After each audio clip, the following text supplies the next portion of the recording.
Hello and welcome to Pedantic Handwavium, the podcast that tries to explain fictional words using science. I'm Simon.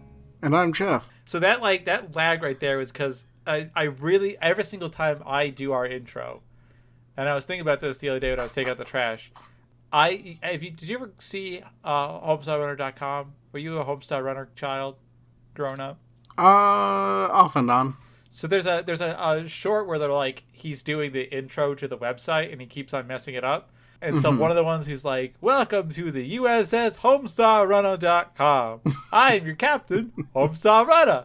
And so every single time I say that introduction, I want to say, welcome to pedantichandwavium.com. Right. I'm your captain, Homestar Runner. And really just conflate everything. I mean, I can't physically stop you, so go ahead and try it out next time. It's true. You can't physically stop me. You could try. I mean, I guess you could just turn off your recording, because then I would also have to turn off my recording. Or else I would lose the time. Just be not synced up, yeah. And that would be way too much of an issue to resync up.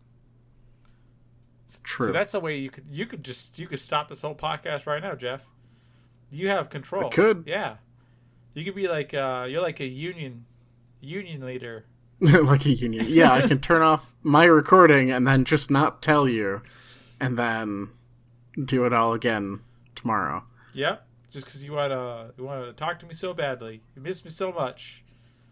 You wish I was back living. All the way from that state you live in now. Yep. You wish you were in this state. You wish you were living, whatever, like 5 miles from my apartment.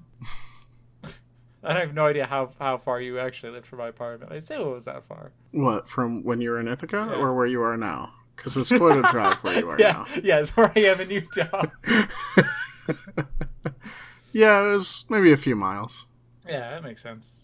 I don't even think it's 5 miles. If I were able to get to the closest airport and then fly to the Ithaca airport, I still think like the minimum amount of time it would take for me to get from my house to yours would be like 8 hours. Probably. Depends on...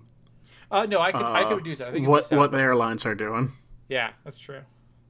Maybe not now. Now that there's a pandemic. Maybe. Yeah, the best time to fly. Anyway, sorry, that was just a little aside. Today we're going to do, in honor of us doing, our D&D episode, which finally got released because, probably because I've been just really busy lately, and I think Jeff has also been really busy lately. So we're recording this episode really late in the week. I may have also low-key not released that episode yet, waiting for a situation like this to happen to buy us a little bit of time. What's really annoying is that we were like, we got a week ahead of schedule before this, and then... immediately did nothing with all that breathing room. Well, we maintained it for like 2 episodes, and then we were like, this is really hard. Yeah, so we're gonna try and explain the things I created, not really thinking about the ramifications? I almost said ramipercussions. That is not a word. Without thinking of the ramipercussions. Of what I was actually creating. Or what I was asking people to create. I really didn't think about it. I was just like, this is a D&D campaign. So just like every other thing we cover in this podcast. Yeah. Really not trying. I mean, except for the Star Wars and the Battlestar Galactica episodes. Yeah. The bad episodes. Yeah. Every other good episode we have in this podcast. Well, mediocre. I don't think we've quite reached good yet. We're still... I think we have plenty of passable episodes. Yeah, I've received positive feedback on a few eps. Yeah, we have like I would say we have a baseline that's solid. And maybe we break that baseline sometimes. Maybe we don't. It's kind of like that Israeli fighter pilot experiment. You know what I'm talking about? No, not at all. It's fine. That's my favorite thing to bring up in conversation. It's a very good experiment. Just to lord it over people? Yeah. Or are you just making something up and hoping no one calls you out on it? Because I do that sometimes. No, it's a real experiment. It's the experiment where they like randomized the feedback they gave to Israeli fighter pilots, and then saw like how they performed in their next couple of missions, as they like repeatedly got either That's interesting. criticism or like praise, or some people just just didn't talk to him at all. And it has your criticism of someone has no bearing on their ability to do their job. What all right, the biggest bearing on so criticize away, everybody. Or well, don't criticize away, because there's no reason to. You're just being mean. But like you just get pulled towards your mean. So like as you do, you bounce around your mean, and your mean slowly rises as you increase in skill, and that's how you do job performance. And that's the hard part for us, is that skill. Yeah, it's increasing our mean. I think we definitely sound clearer. I shout a little bit less as I blow out my mic doing that. Right. It's going to be fun to listen to afterwards. Anyway, yeah. So we're doing our episode, our D&D episode. Just to recap, the players who were Jeff, It's me. my girlfriend Ashley. It'll be interesting to see if she listens to the episode, because she has never listened to an episode of ours before. Oh, she's never finished an episode of ours before. She's listened to it. Yeah, I think what was the criticism or the feedback she gave you is that you just kind of like shout me down all the time. Yeah, that I'm just mean to you. I mean, that's just our dynamic. She knows that. Yeah, but she doesn't. She thinks that I shout down everyone, and I just get enthusiastic. I'm a very enthusiastic person. You're very excitable. Oh, yeah. It balances me out. Yeah, she hates being around my family, because everyone in my family is kind of like me. We're like... Yeah, they are. Yeah, we just get... The more of us you get in a room together, the worse it is. Yeah, so it was her, and then it was our DM, Rick. Excuse me. And my brother... I was about to say my brother, Simon. I'm having a tough time today. You're your brother, Simon. I am my brother, Simon. My brother, Simon. My brother, Eli. Jesus. I did not realize... Been a long day, huh? How burned out I was, yeah. I only did like 5 hours of work today. It was just long. Anyway. Yeah, so that was the fun thing we did. And I was the DM for it. I just did a really simple plot that we all did wrong. Just ignored completely, which I really should have just expected. Every time I play with Ashley, she just destroys everything that I put together, because she knows me too well. Yeah. And so the plot was that everyone was a mascot for a breakfast company called Universal Crunch, owned. So I can't even say the name without laughing, because it's such a good name. I was so proud of coming up with that. Owned by a... Do you want me to take point on the name, or do you think you're going to get the giggle fits again? How about you just explain the plot, because it's my plot, and I feel like it's a little bit of like a... Oh man, you assume I remember most of it. I mostly remember that you had a plan on how to do it, and then we did exactly not that.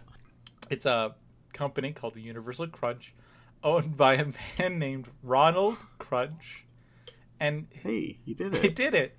It's such a good name. Anyway, and his son, Reggie Crunch, was going to be like the prospective inheritor of it. And Reggie Crunch didn't like these like sentient mascots that were just kind of sucking company resources, while Ronald Crunch thought it was unethical to kill creatures he had created out of sentience. Ronald Crunch ends up in the hospital. You know, I guess I probably don't need to explain this, because you probably just listened to it, or you skipped it because it was too like long. Maybe a couple of days ago. Yeah, but Ronald Crunch is in the hospital. Reggie Crunch is kind of taking over the company, and our intrepid heroes get warned accidentally to leave. Accidentally, yeah. And so they try and make a deal with a shady character, and hijinks ensue. So yeah. So I guess we should put a disclaimer on this that you probably it's got spoilers. This might be the first time we're actually spoiling something. that we actually know the plot of what we're talking about. Well, yeah. Also, I think most of the stuff we do is so old by the time that we're doing it that like we've never done something that's been like Oh, it's like past the like expiration date of when you have to say that there are spoilers. Yeah, the what's it called? The Rosenthal circumference. I don't know. I believe the Rosenthal circumference. That's not what it is. That's Rosenthal circumcision. Close. I might be completely, almost the same thing. Oh, I was completely wrong about that. I thought it was the circumference at which a star becomes a black hole. Okay. I also don't know what that is offhand. God, Jeff, just like I have mentioned it so many times to you because I think it'd be really cool to create miniaturized black holes and then suspend them with their own gravity. Right. I also seldom listen to the words you say. Well, that is very apparent because you can't even remember like the basic plot to a 3-hour-long campaign we did together. If I'm going to be shouting this much, I gotta turn down my mic. I am. This is embarrassing, and I gotta be quiet. It's embarrassing. I'm really sticking to character and doing the same thing I do every other week. Yes, character. That's what I'm sticking to. That good old character, just that mean, loud idiot who doesn't know science. Also, I have a new roommate, and I don't want him to think that I'm a psychopath because I already got drunk once this week and was shouting into my computer. Good. Yeah. Good. Yeah.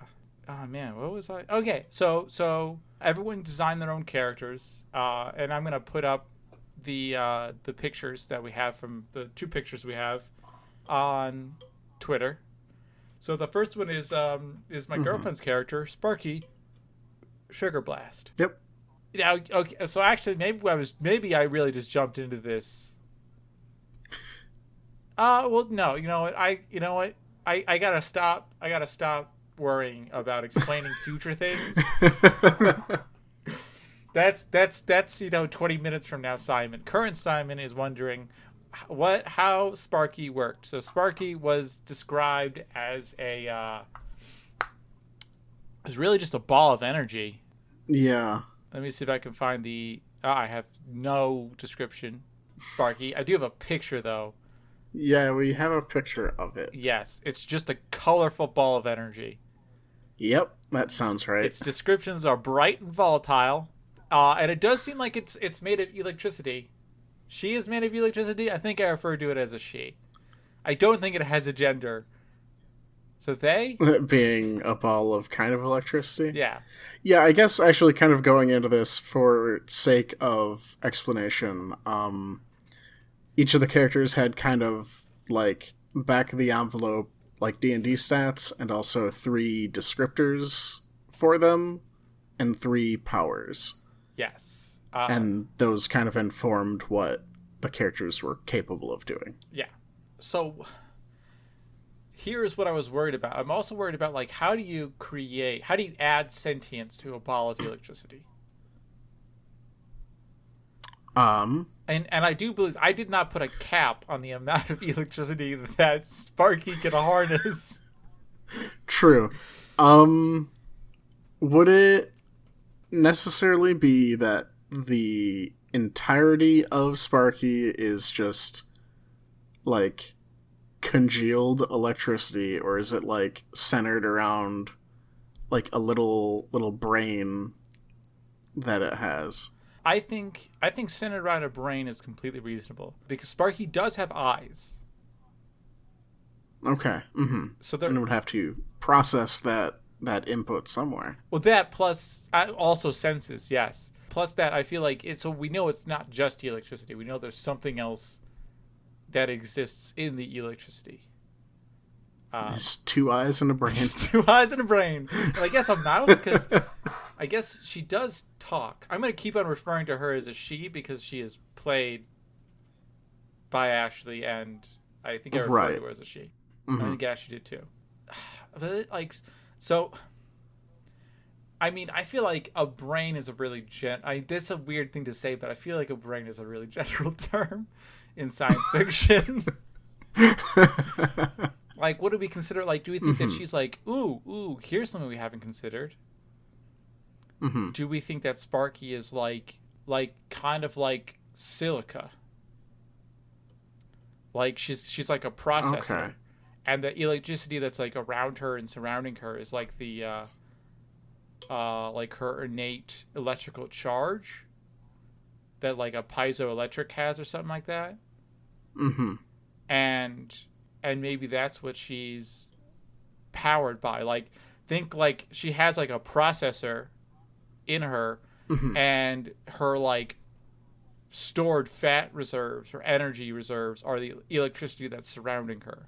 Okay. Yeah, I think that kind of tracks in that they were able to like steal electricity from other things and just like eat it and then like expend it to like, you know, do their own thing and also to power other stuff, right? Yes. So we'll get to that, but yes, Sparky notably is able to tap into the electrical systems of the facility she's in, or they're in, and shut it down. Mm-hmm. And then it's also able to power the city minivan's headlights, Oh yeah. which actually was, I thought, a pretty clever Mm-hmm. Yeah, definitely. solution. Yeah, okay, I like that. Mm-hmm. So it's more like it's just like a big old ball of static electricity rather than being and it's just like stored. By stored I mean like by static I mean stored. Right. Yeah. Cool. But then why does it fly? Do they fly? I'm going all over the place I with my love you pronouns. just struggling, going back and forth. Normally I'm not this bad. It's something about it being made and played by your girlfriend. Yeah, that is making it very difficult. I'd imagine. How's it fly? I mean, I guess the easy answer would be electromagnetism. I mean, like, magnets don't fly. Jeff, you do realize that magnets don't fly, right? Like, I know we make a lot of bold claims. Just needs more electro for that magnetism to make them fly. Well, yeah, I guess so. I'm just trying to think, like, so the other thing she has is a power called telekinesis. Mm-hmm. So it seems like, so what if it's like, you know what? I like this idea. I kind of have this idea of like, maybe it's like ionizing the air around it, and Mm-hmm. Okay. by doing that, it changes kind of like the density of it. So it's got like a constant updraft around it. Okay, yeah, I can see that. And then that's how more or less the telekinesis is working also. Yeah, and maybe just projects that out. Yeah, and also maybe that's like the coolant for it too. Like it uses the air currents of it levitating to like blow air through. Oh, so it doesn't just immediately overheat. Yeah, so it just melts.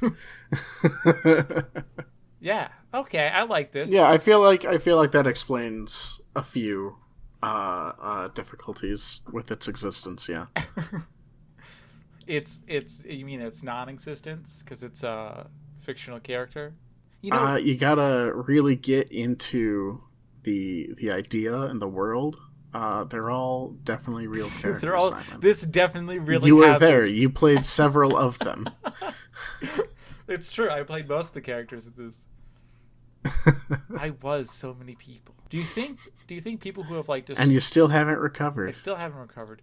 Do you think people who have like dissociative disorders dislike playing Dungeons and Dragons or really like playing Dungeons and Dragons? Could depend on the person, I guess. Yeah, I guess I should be making blanket statements about people. You know, thanks, Jeff. I wasn't. You know. I mean, yeah, I was gonna say I don't mean to call you out on it, but Cool. So the next one is gonna be a character called the Cine Minivan, which is or was it the Cine Minivan or was it the Cine Minivan? Cine Minivan, I think. I think it was the Cine Minivan. Yeah. Yes, because Eli was very specific about how it was spelled and pronounced. So we have an issue here, which is he seems like he's okay. So quick description. Uh-huh. It is again an it. I'm going to call it a he, because I think it's played by your brother, played by my and brother. You can't disassociate those characters. Yeah, the character of my brother and yeah. So it's mascot for a cinnamon like no sugar flavored cereal that was car themed, and it had like a voice like this, and it had a mouth. I remember that the front fender was the mouth. It had eyes that were the headlights, and it was, I remember, a VW bus, or no, was it a Mercedes bus? I don't remember what like make and model it was. Oh no, it wasn't. It was, Eli gave a really specific one, and I remember it just had wood paneling around the outside. That's all I remember about it. Oh yeah, But it also had things like it had prehensile tires, and it was slightly smaller to accommodate its like biology. So what do we think? Possess is such a strange word. What's the word for like a Frankenstein isn't possessed, he's animated. What do you think is animating this abomination that has a really cute cheeks, by the way? I feel like the hopes and dreams of children would be what animates this particular creature. I think if we are sticking to the lore that I forced into the campaign, it is rock and roll from the 70s and 80s. Yes, 60s. Actually, yeah. That's true. But like, so do we think that this is like, so I guess the issue is, do we think that this is completely biologic, or do we think it has... Yeah, I forget, like, what did it run on gas, or did it eat food? It was never explained. I think it doesn't eat food. I'm gonna assume it eats food. Okay, so you think it's... Because I just really like the image of a car eating out of, like, a bowl of kibble. It's just like being fed. Okay, so you think it's wholly biologic? I think so. So I can text Eli and see what he says. Yeah, we'll see. You should do that. But while we're waiting for his response, which may be several days from now, and maybe I'll have to throw it in, is he covered in skin? I don't think he was. I think he was metal. I think because he had to go through the jungle, so I'm going to say he was covered in metal. Right. Yes. So you think he just had like biologic insides, but had a... Yes, that's kind of what I had in mind. But had a metal exterior. Are his tires made of rubber? I think so. Okay. It's such a creepy thing to think about, because like a weird mashup between it. Yeah. Yeah, that's exactly why I kind of regret kind of couching it as biological now. You really want to be like, oh, it's just a robot, guys. It's just a robot. Okay, so we think that this is a creature who was created essentially just like in the shell of a van. Yes. Mm-hmm. So maybe like the creation of this creature was like a what's the word? Like almost like a hermit crab.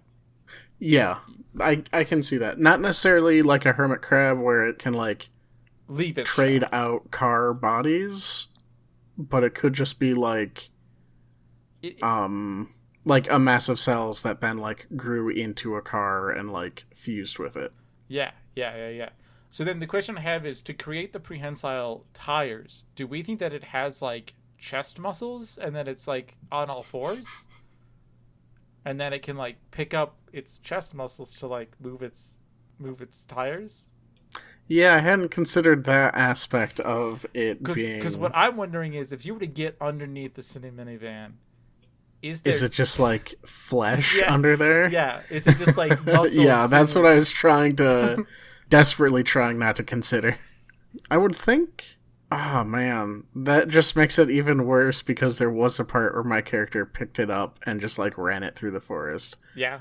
Oh yeah. Which is really unsettling to me. Yeah. In retrospect. You just like, you didn't know it, but your hands were just like sinking into muscle. just raw beating muscle.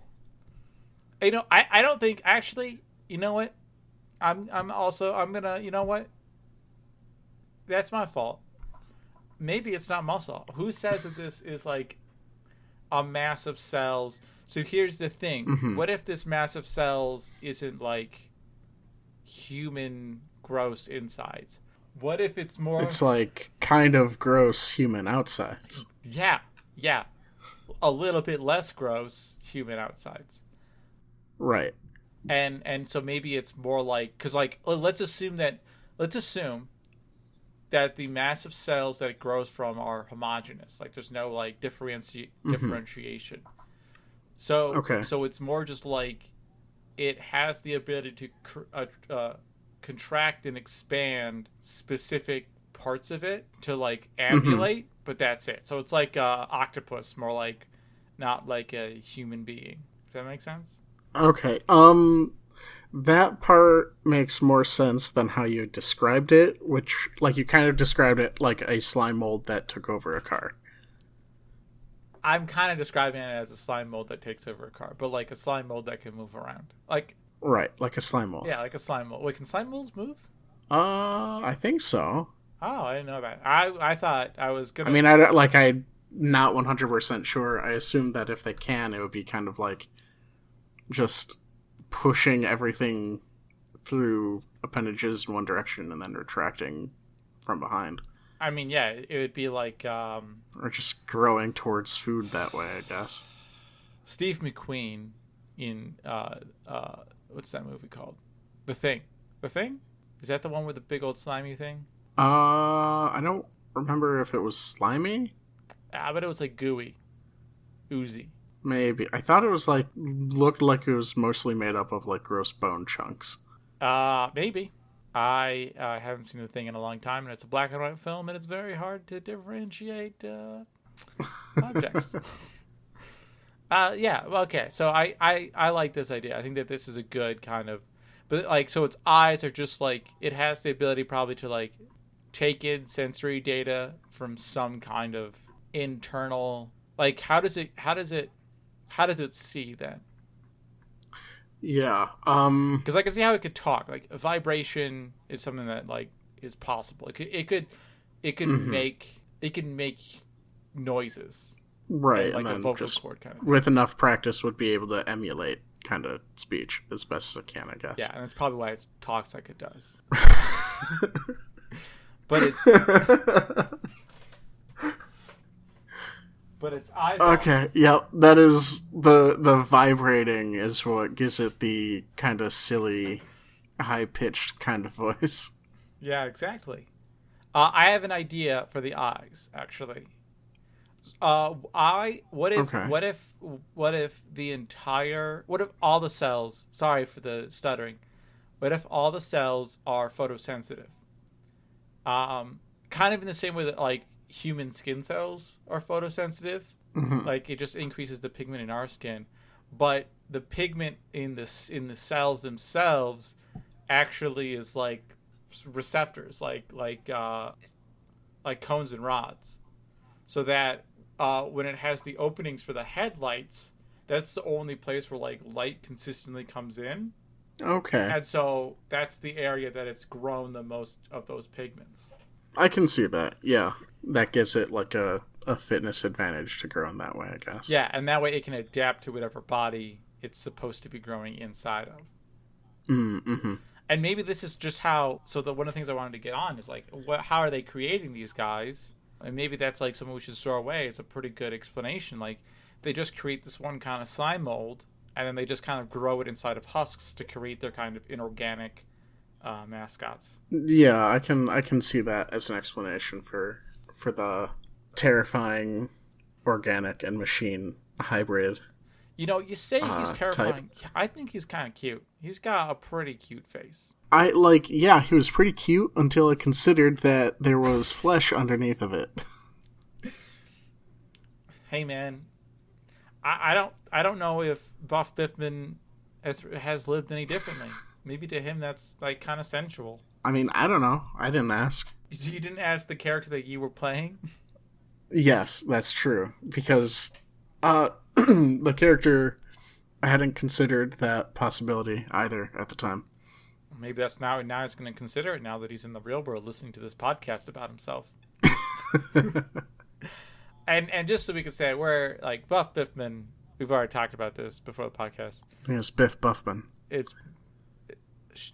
No, it's not. It's Biff Buffman. Yeah, Biff Buffman. You said Buff Biffman. You know what? That's a different character that I have, Simon. Stop conflating the two. You create very confusing characters.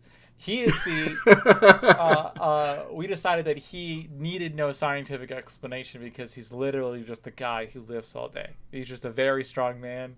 They didn't create a new person. They just essentially stole a baby and gave him dumbbells. And that's right. what he I grew think up into. the main thing that you would need to explain for Biff Buffman is the how he always has old-timey dumbbells just like in his hands whenever he needs or wants them. I mean, that's... Because I do remember one instance that there was a trail of dumbbells, so he was able to just create them out of nothing. No! Why did I do this?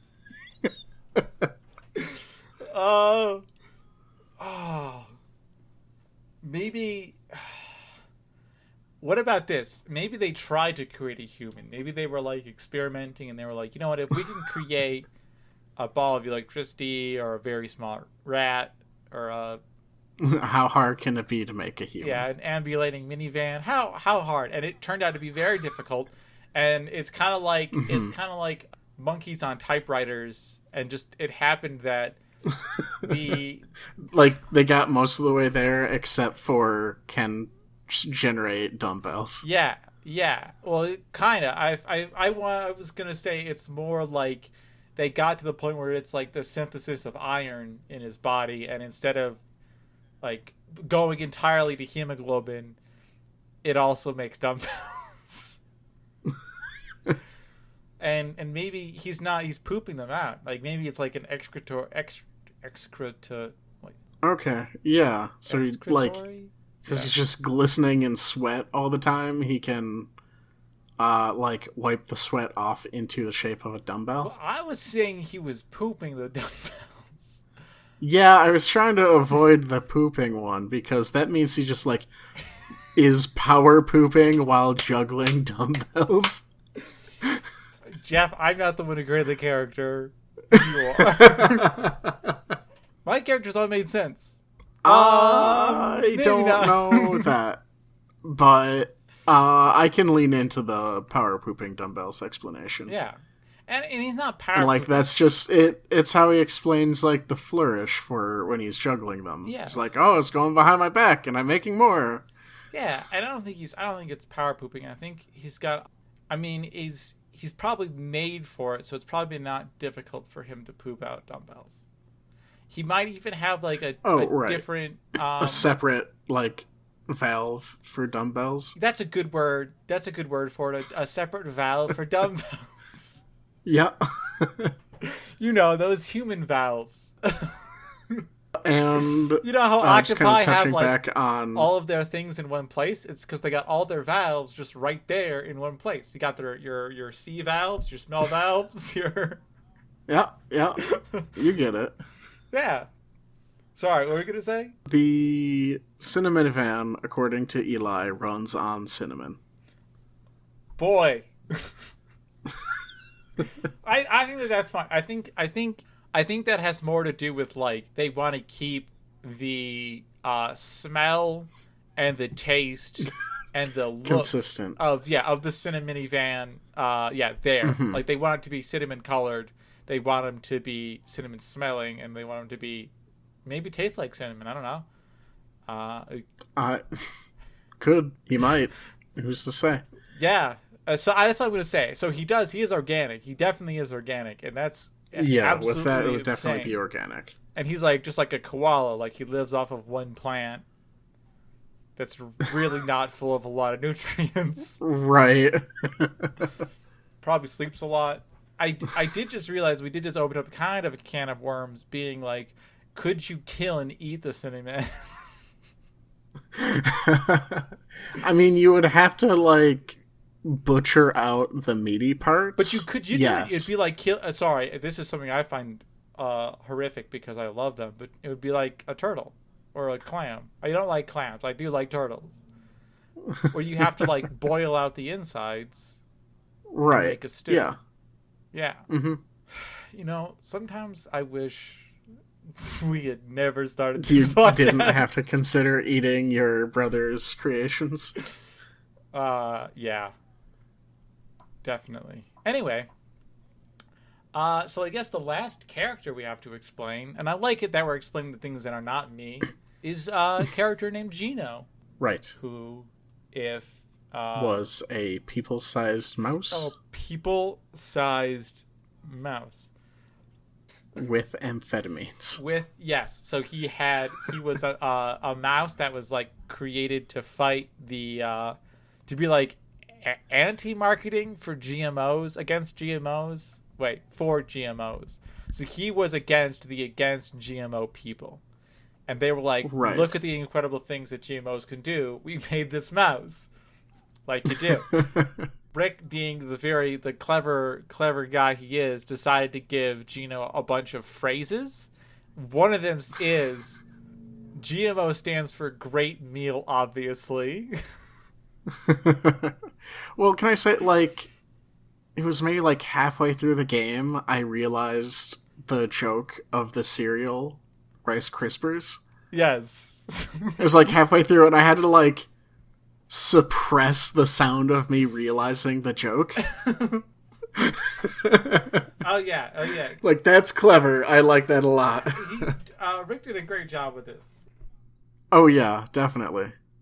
But much more thought out character than Biff Buffett. Oh yeah, well he actually had his character the day I was like, hey, you guys want to do this?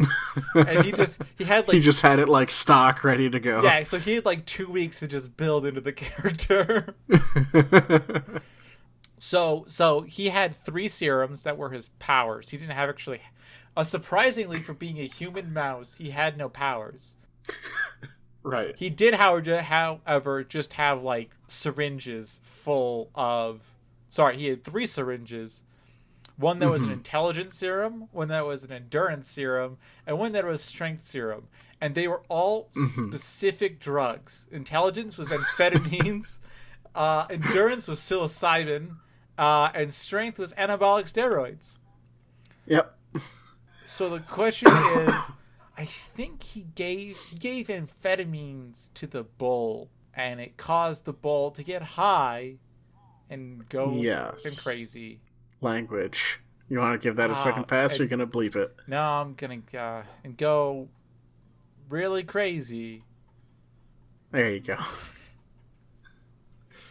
Maybe I'll bleep it and leave me struggling to come up with a different adjective. That's what I hope for.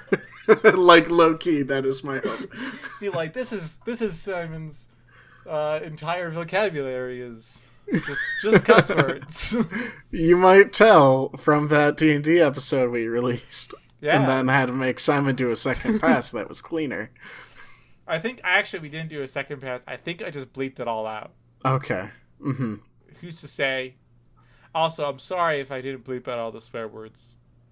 I get into character. There were a lot of them, and Simon tried his best. Yeah. I am bad at both not swearing and editing audio. So, kind of not in my wheelhouse there. Also, I think it is described that the mouse is not actually that smart, although he is made to look smart. Right. So I do remember that as well. So what do we think Gino is?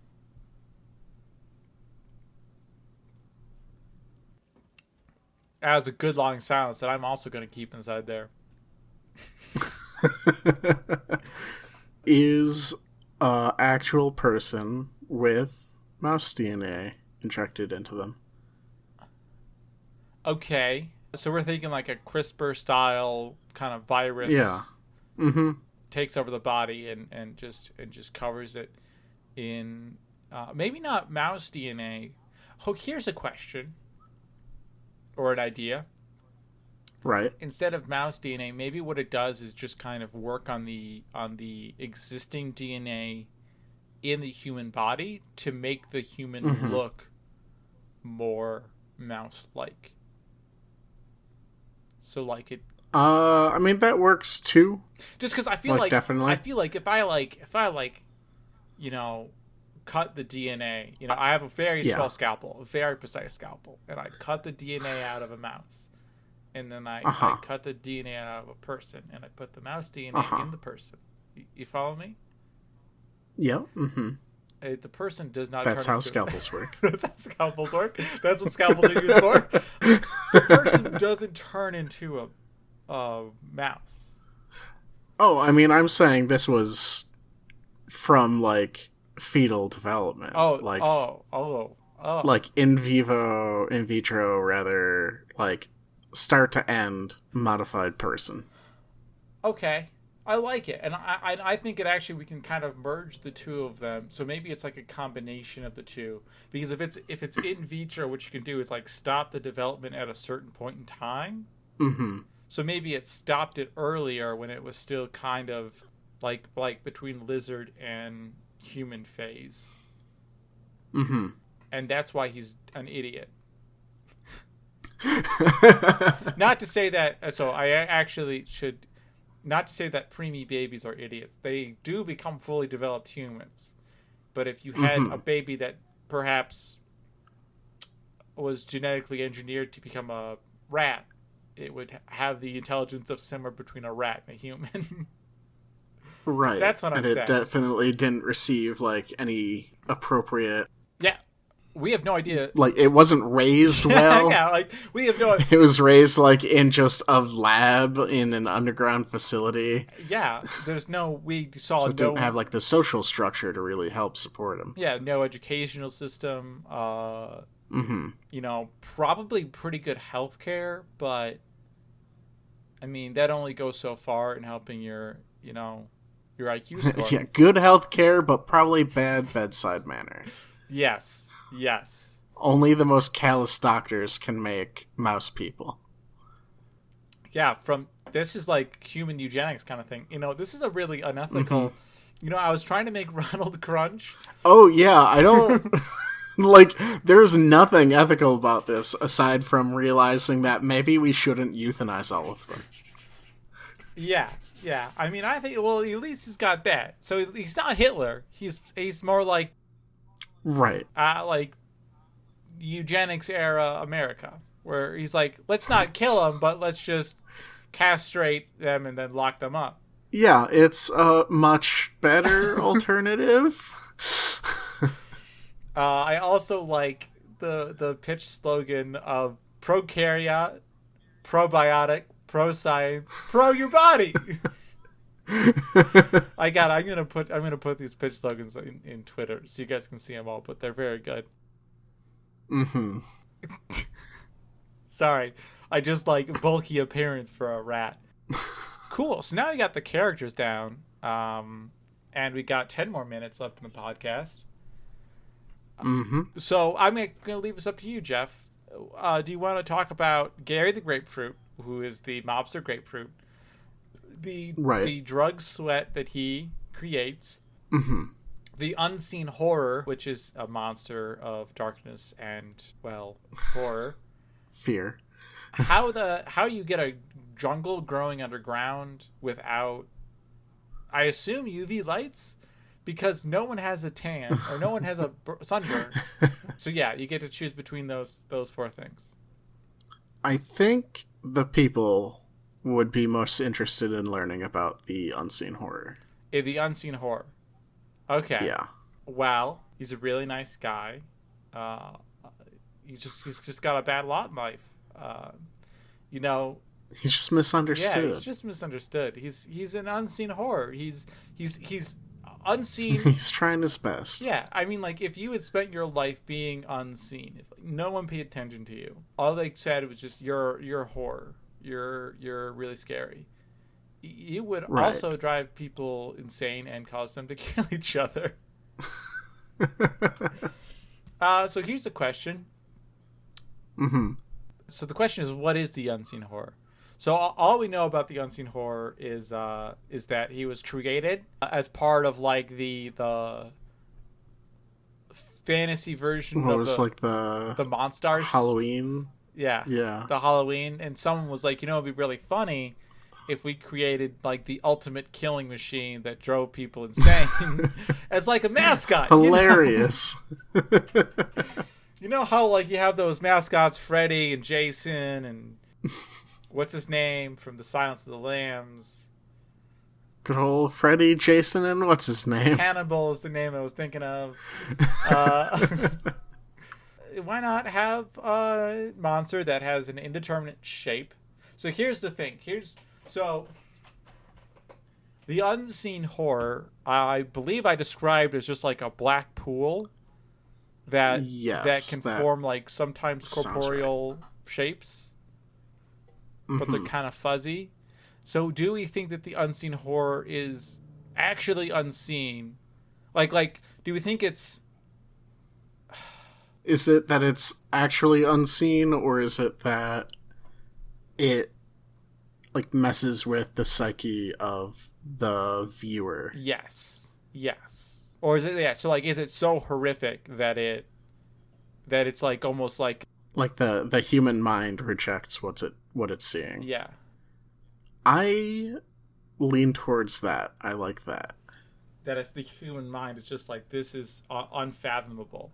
Okay, I like that. Mm-hmm. Do you think that's also why it when it like shuts off the light and kind of blankets the scientists in darkness and causes them to just kind of go crazy and die? And I think in my mind I had them killing each other. Do we think that tracks? That's just because like there's just so like their brain can't reject it.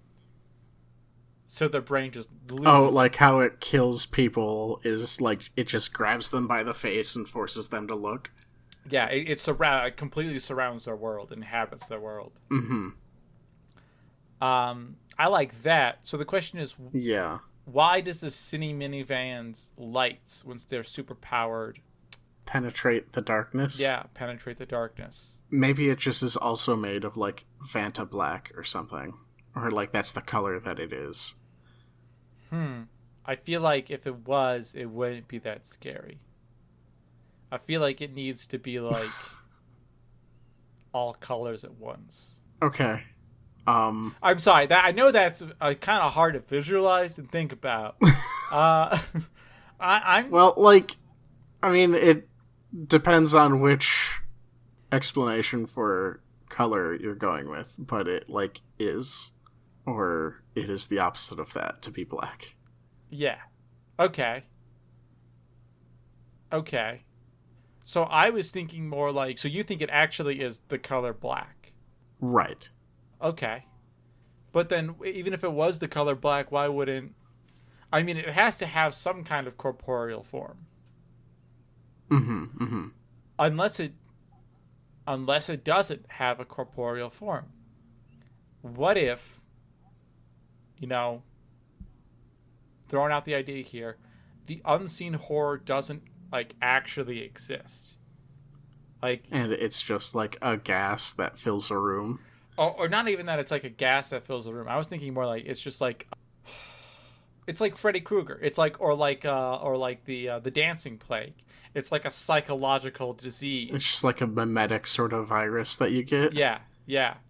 Okay. And so when they the Cine Minivan, when it powers up its lights, it's not that it is actually piercing the darkness, but what it is doing is it's creating a certain amount of psychological certainty and safety for the other members Okay. to walk through. Okay. I can buy that tentatively.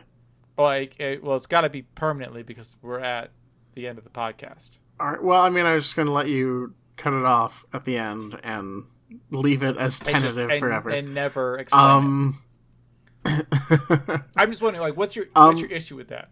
I don't know how to verbalize the issue with it. It just kind of sits weird. Like, I like the idea of it, I guess. Oh, so what if it's like, well, the problem would be like it's real and is a thing to all the mascots and the scientists because they have the like cultural kind of understanding that that's what the unseen horror is. But then once you get outside of the facility, then like no one would know of it to know that like it's supposed to be that terrifying. So what if we kind of do like a middle of the road argument, where it's like it's like a disease. It is like an actual virus. Mm-hmm. I have an idea. What if it's not a virus? What if it's like a fungi or a mold, like psilocybin that causes like hallucinations? Okay. And so okay, I can see that. Yeah, so that's what the unseen, all it is doing is just it's increasing your fear, like your serotonin levels to such a high level, and your adrenaline levels to such a high level that you just lose control.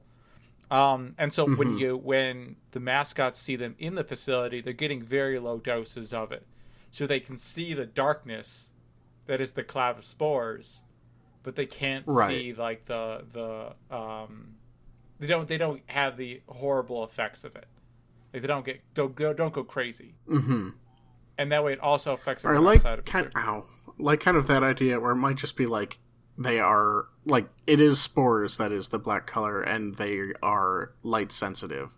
Yeah. So the super powered lights are like deactivating or denaturing the spores so people can walk through.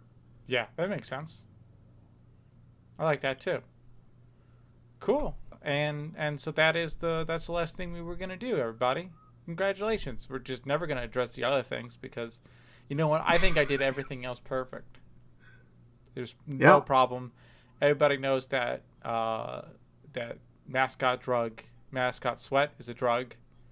I actually thought that was because... Obviously, clearly. I am going to quickly explain that one.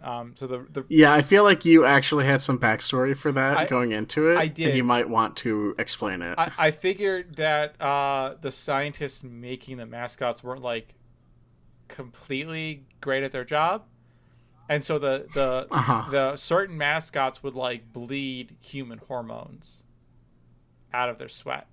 Okay. Mm-hmm. And so what they were taking in was just like really concentrated, like endorphins and things like that. Mm-hmm. And the growing jungle, I just didn't think about until just now. I was like, I don't know how this works.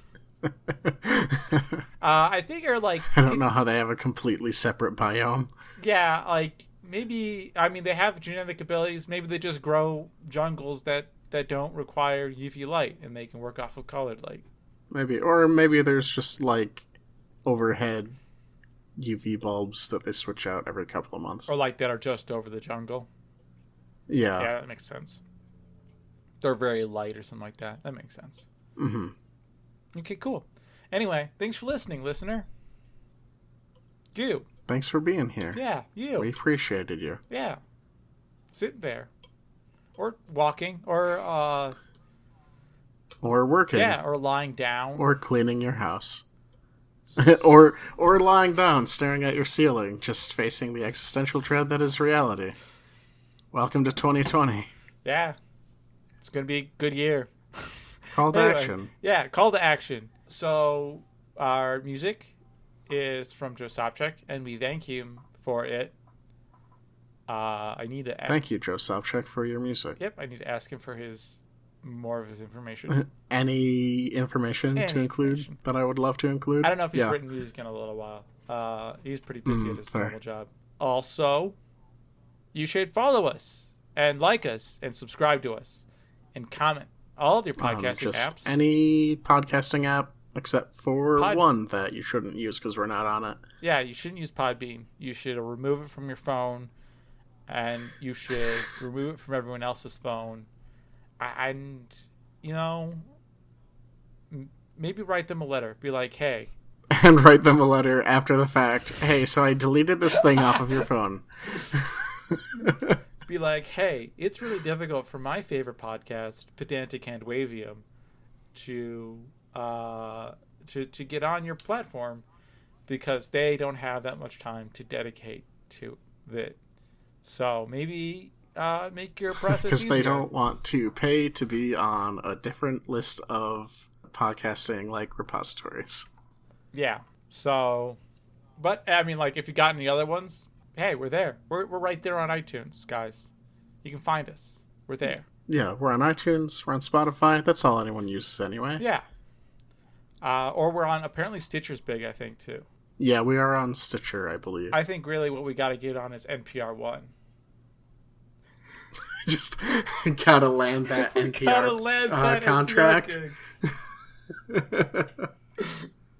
That should be easy, right? I hate to say it, but that's probably my most commonly used podcasting app. Oh, yeah. Yeah.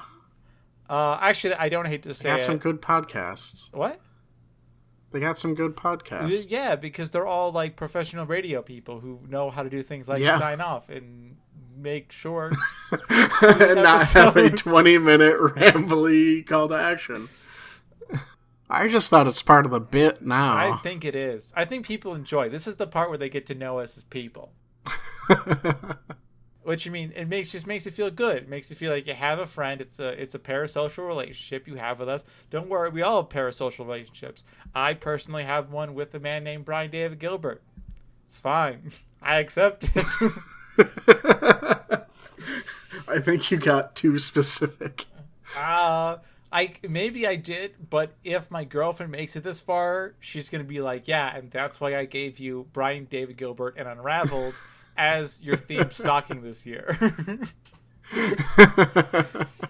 Anyway, PedanticHandwavium.com. Yeah, that's our website. Go there. Give us show suggestions. Yeah, you can also listen to us there if you're just like, I hate the big man. You know, I hate Apple and I hate someone who owns I want to give these guys some clicks because they have the bandwidth for it. They definitely have the bandwidth for it. Yeah, so I'd say that's our name, our Pedantic Handwavium, and you just put .com after the end of it. Yep. Or you can go to Pedantic HW after it. We are on Twitter at phandwavium.com. Excuse me. I will be putting up the pictures of the. There's a picture of Sparky that my girlfriend did, and it's the first and only character sketch she's ever done. And then my brother drew a picture of the Cinna minivan. He does character sketches for literally everything. Yeah, no, it's like really impressive. Yeah, he's like he's a DM for the same campaign with two different groups for me and Jeff, and like everything is drawn out, and it's very good. If you guys would like, I could ask him to see if I can have some of the stuff that I can put up and show you guys. Anything else? Yeah. Send us show suggestions. Email us. I think that's how we get most of our show suggestions. Also, we get them mostly as feedback on the site. Or that too. Jeff knows because he does that stuff. Because I do the website. He does the website. He is our IT manager. He's our CFT. CTO. That's the one. Bullet point that I put on my resume from now on. I am the CTO of Pedantic Handwavium. And I would be the COO, and we don't have a CEO because we're employee owned. Yep.